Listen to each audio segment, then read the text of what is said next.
Welcome to JLive. I'm Laura Mandel, JArts Executive Director, and it's great to be with you for JLive, our JArts virtual series of bite-sized conversations about Jewish life and art with the best artists with Boston connections. Today, I'm with baker and chef Rachel Sundet. Hi, Rachel. Hi. Welcome. Thank So you. I just have to start by saying that for me, you and Mamaleh represent so much of Jewish Boston. And I kind of laughed that you said you never really thought you would sort of be the representative of Jewish Boston in this way. But we even have a photo of how you were representing Mamaleh at Beyond Babis Kitchen, our beloved JArts event, before the restaurant even opened. And I just love this image. So you can see, right? Tell us about this photo. Yeah, this is such a great memory. It was right, we were gearing up to open Mamaleh's, and I remember you were like, do you think you could come do the event as Mamaleh's, even though it's not open yet? And we were super excited to kind of get the brand going. And, you know, restaurant openings always take longer than anticipated. So it was exciting to us to kind of get to come out in the world. And at the time, I was pregnant with our now second child, Ida. So you can't quite see that from the bagel costume, but that was happening. And I'm with my husband, Tyler, who's also one of the owners of the business, and he's the chef of our company. And it was right around the time of Passover, and we were making gefilte fish, which was also a hilarious dish to bring to an event like that, because, you know, as you obviously know, gefilte fish is somewhat polarizing, and either people love it or they are like, ugh, I don't want that. So we got a lot of those kind of initial responses, but then got a lot of people to try it, which was fun. But yeah, it was. And I can say that yeah. was really good gefilte fish. I think you made a lot of people believers in gefilte fish that day. Yeah, well, so many people have the idea of gefilte fish as like that horrible stuff in the jar with like this super thick jelly. That stuff is not one of my favorites, but the fresh stuff is really delicious. It kind of feels like a totally different thing. Totally. Okay, so you've been baking for years and years, and obviously Mamaleh is, I shouldn't say obviously, Mamaleh is not your first restaurant. So what led you to own a Jewish restaurant like this? Like, where did this all come from? It is a great question. I think so. Basically, yes, I've been cooking and baking for a really long time now. I kind of fell into the industry accidentally, sort of ruling out things that weren't quite the right fit, and then happened to go to do a culinary program, and then just really loved it. So I've kind of been baking and been in the kitchen for a number of years now, and that's where Tyler and I met. And we met out in Seattle. We moved to Boston. We were kind of looking for the next sort of home base, and Tyler started working at Hungry Mother in Cambridge, a wonderful, obviously, restaurant. It was my favorite. I Yeah. think I told you this the day I met you. I must have sounded like a crazy starstruck fan. I was like, that Hungry Mother was my favorite restaurant in Boston back then. Yeah, it really was such a magical place. And thinking back to it now, it feels like it just existed in another world in a lot of ways. But that was really kind of the start of this really incredible relationship that we've now built with Rachel Miller Munzer and Alon Munzer and John Kesson. They were 3 of the 4 owners at the time. And so Tyler started working there. And then not long after I started working there, kind of sort of was doing some assistant work to the pastry chef for her days off. And then when she moved on, I kind of just split into the role, which was, again, not something that I had really ever planned, and kind of had been sticking more to like savory cooking. And I kind of had always loved baking, but at the time, I think in restaurants, women were always sort of like ushered to the cold station or to the desserts.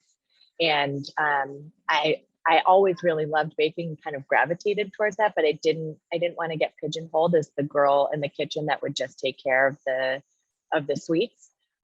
So I was doing a lot of more the line cooking and savory stuff, but then kind of fell into that role at Hungry Mother, and it was such a blessing in so many ways. And they gave me so much freedom to kind of just experiment and put stuff on the menu that I wanted to try. And then as the years evolved, we really had got such a great relationship with the Munzers and with John, and just loved being part of the group and really wanted them to open up another concept, and that we wanted to be a part of it. So we kind of became junior partners in that next concept. And it was I think Alon and Rachel's idea to try to do a Jewish deli. And so we were looking for spaces. We found the state park space, and we were going to try to put the deli there. And we were doing walkthroughs of the space, and it's kind of like this. For anybody who's been to State Park, it's sort of like an underground lair in some ways, and it just didn't feel right for the deli. So that's how we came up with the State Park concept, and sort of shifted gears and came into the ownership group for State Park. And that's also when our now partner, Heather Mosier, came in as a junior partner as well. And then we continued on, and then Hungry Mother closed, and then we were going to put the Jewish deli there. And then at the last second, I think it was like, Labor Day weekend, and we were going to start construction to sort of redesign the space for Mamaleh's there. When all of a sudden the Westbridge space, we got a call or something that they were looking to move out. And Rachel was kind of like, that is the space that we have to be in. It's like a better fit. And so we shifted gears entirely, and then ended up putting Mamaleh's here. And like I said, I think the deli concept was really anchored with Alon and Rachel. They had the first idea of it. I had this romantic image of Tyler and I working together on, like, I kind of imagined sort of like a Hungry Mother, but Jewish style. So where we'd be making Shabbat dinners and cooking those sort of like Eastern European and Sephardic different sorts of recipes for like a small dinner restaurant. That was sort of like something that I could have envisioned us doing at some point. I kind of liked the idea of drawing on the Jewish culinary world, but I don't think that just doing it, the two of us would have been, I don't know, maybe fun and successful in a lot of ways. We're both in the kitchen, like that's like our expertise is in cooking, and there's so much more that goes into running a business, which is in part why we, joined this incredible group of some really talented people. Evan Harrison, Heather's now husband, has now since joined into the groups. There are 7 of us, and I always think about that too, and 7's that lucky number in Judaism as well.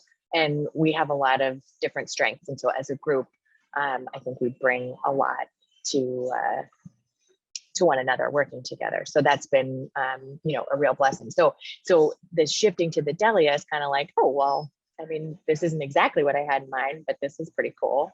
And then it really has just evolved. We've joked a lot that we didn't realize we were opening an ethnic restaurant. And as soon as we opened, then we got so many comments of like, this isn't how my matzo ball soup tastes, or like my kugel doesn't have cornflakes. Like, what were you thinking? And it's been a really interesting process. There's so much conversation about this food, which has made it really meaningful. I love it.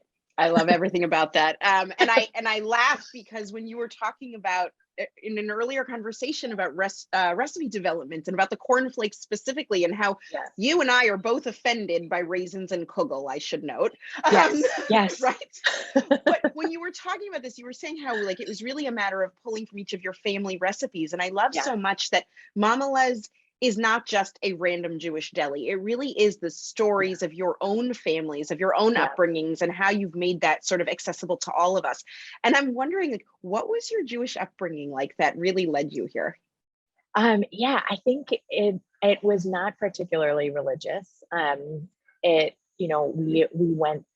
belonged to a temple for a period of time, but we would really only go to temple at the high holidays, or kind of periodically. It wasn't like an anchor point in our household. And yet at the same time, I grew up feeling like very distinctly Jewish.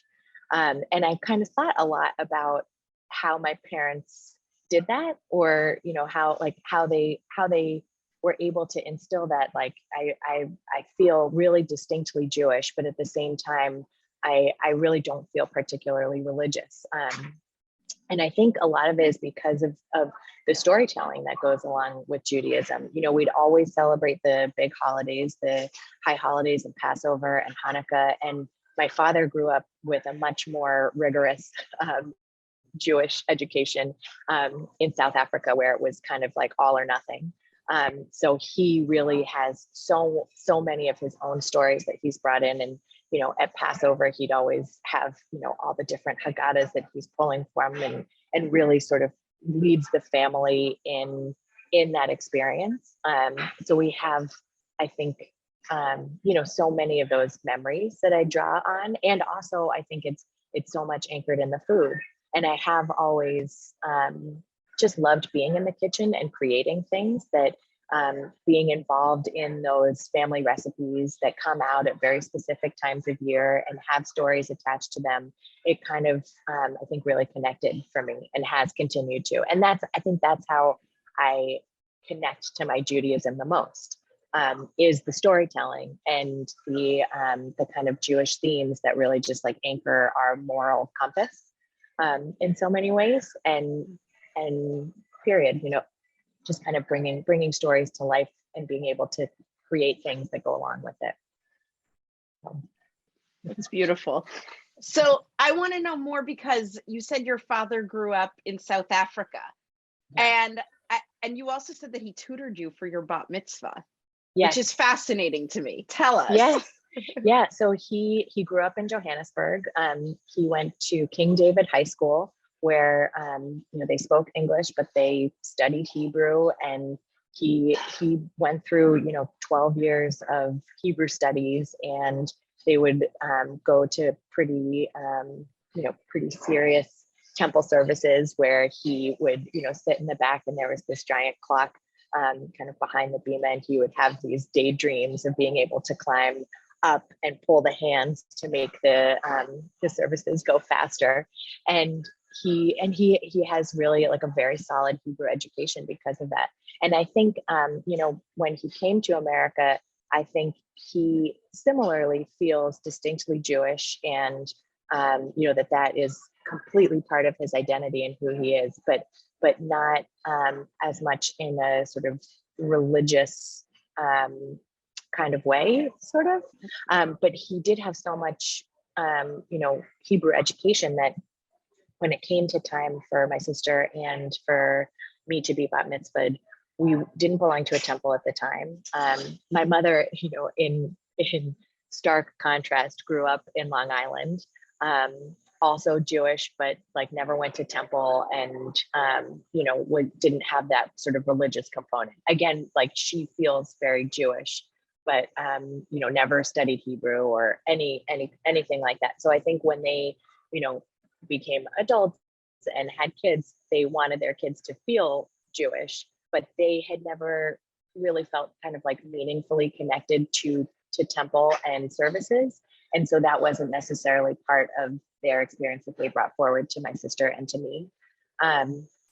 But so when it came time for our bat mitzvahs, my dad tutored us. He taught us our Torah and the Haftorah portions, and kind of guided us through the whole thing. And it, you know, at the time, it just seemed like, oh yeah, of course my dad's going to teach this to me. And now as an adult, it feels like you know, I have a very different perspective of what, you know, what a special experience that was, and what a unique opportunity that was. You know, and I know a lot of kids when they're studying for their bar and bat mitzvahs, you know, have those kind of mixed feelings about having to go to my Hebrew class and, you know, having to do my homework. And I think my sister and I felt a little bit of that, as all kids do, but, you know, we were at home learning with my dad, and it was kind of a different thing. And he definitely has the ability to make things fun. So it was a really special, you know, opportunity. You were one of the only people I've ever met who was tutored by their parent for their b'nai mitzvah. And what a special thing. Yeah. So and we both had our bat mitzvahs in the backyard in a tent, which again, I didn't necessarily think of as all that strange, but I have never met anybody else that did that. It's a good thing. Different is good. Yeah. Okay, so it's really no wonder to me that not only did you, co-create Mamaleh's, but that over the years you have been the most unbelievably creative partner for J Arts programming, whether it be Beyond Babis Kitchen or Taste of Israel. So I want to look at a couple of the dishes you've made over the years. First up, we have a savory baklava that you created a few years back. That, Yeah. as I noted, brown food may not look as gorgeous on a photo, but it tastes unbelievably good. So tell us about this and what the inspiration was. Yeah, this was a really fun one. I think just because I'm like I love learning about the different processes of making some of these Middle Eastern inspired dishes. And so baklava is, a great example of something where you can take a kind of a basic recipe or method and then customize it. So there are all kinds of different sweet versions that you can make, certainly. But I think at Babis, I've noticed over the years that people like, whenever you bring an only dessert thing, they kind of are like, oh, well, I'll come back at the end, I'll circle back, and they don't necessarily all try it. So I really wanted to bring something that would bring people in and then also get them to try something new. And then it's always a fun experiment to kind of, myself try something new. So this one, usually baklava is like soaked with syrups and it's all very sweet. And this one we did with herbs, and I think we put some cheese in like a za'atar spice blend. And then we served it with this like herby yogurt dip that had, I think, some urfa or marish peppers sprinkled over the top. But it was great because it hits that kind of crunchy, really like umami, savory and salty kind of note. And then the yogurt kind of offset that in a nice way. I can taste it in my head still, and I wish you all out there could taste this. I will also note one of the things I love about your thinking, Rachel, and the way you approach your work is that the baklava piece is clearly very Middle Eastern, Israeli inspired, not necessarily sort of an American Jewish identifier. On the flip side, you also did a savory rugelach, more to the Ashkenazi end of things a couple years ago. That was also phenomenal. Yeah. And we've rotated through with that, with those savory rugelach options too. I really I like twisting things in that way. Also because I don't, even though I'm a baker, I don't always want to eat sweet things. I have a pretty salty tooth also. So I like to do the savory baking. That totally resonates. I am the savory person and I love your sweet treats, but I am totally the savory person. Yeah. Okay. So now we're looking at a photo of another thing you created for Beyond Babis Kitchen. Actually, you created this for Taste of Israel first, and then we served it at Beyond Babis Kitchen. Yeah. It must have been in 2020, the last Beyond Babis Kitchen. It's crazy to think about that, but yeah. And I remember that was like a totally normal event, and then it was like just a few days later that just everything changed. It was wild. Got in under the wire. Totally. But for me, this was a great memory because this is a sabich boreka. Tell us about it. Yeah. Well, I think so. You mentioned Taste of Israel, which is one of my favorite just kind of events and opportunities to do, because it is it's different kind of food than classic American Jewish deli, but also with my father's South African roots, I grew up with a lot of those Sephardic flavors too, and really love Middle Eastern spices and really the bold flavors and such, like prominent herb usage and all of that kind of thing. So I look forward to that event because it's just really fun to get out of the box, and try different things. So we had started making barekas, and it was fun because we were laminating puff pastry, which we don't do regularly, and they're so delicious. And we were kind of getting into the into the creative spirit of trying different fillings and that sort of thing.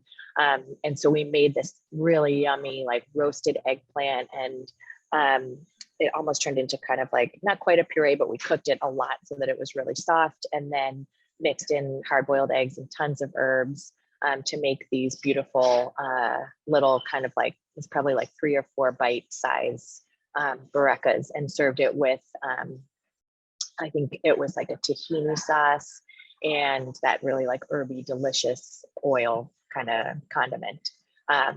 And again, over the years, we did different dishes every year at Babis.